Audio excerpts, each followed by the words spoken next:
I'm Steve Kramer of the Kramer Law Firm. The topic today is, what can I do to make my bankruptcy consultation go better? If you're going to file a bankruptcy, you want to have a good consultation with your attorney. You want to get good advice. The first thing you need to do is write down any questions that you have. That's always a good idea. That way you're prepared when you meet with the attorney. Sometimes some attorneys can be intimidating, and sometimes you can forget what you wanted to ask, and it's a good idea to write everything down. We try to be very inviting and open in our office and to not be intimidating. But make sure you write everything down. That way we can answer any of the questions. It's always easier to have your questions answered when you've got them all written down and you've got the attorney in front of you. 2, make a chart that includes, or a list, that includes all of your assets and debts. We want to make sure that we get a good picture of what your assets are and what your debts are, because the ultimate goal is to make sure that you come out from the bankruptcy in a better position than when you started, and hopefully in a much better position.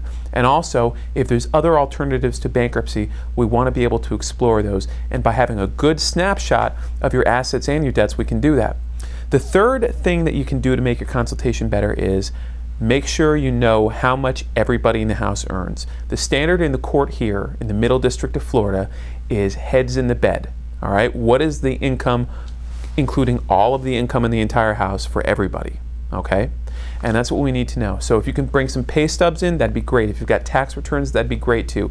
Any documentation you could bring in, but at least know what the household earns. That's the important thing. Why am I telling you this? Because this is important information. You want to get the most out of your time. You want to get the most out of your attorney's time, and you want to have a good experience and a good bankruptcy. And these are the steps that you have to take to do that. So, if you have any questions, call me. I'm here to help you. I deal with this stuff all the time. Also, if you are watching this video on Facebook or YouTube, click the like button below. That way we can share this information with your friends and family, and they can get the value of what I'm telling you right now. Thank you for watching. I'm Steve Kramer of the Kramer Law Firm.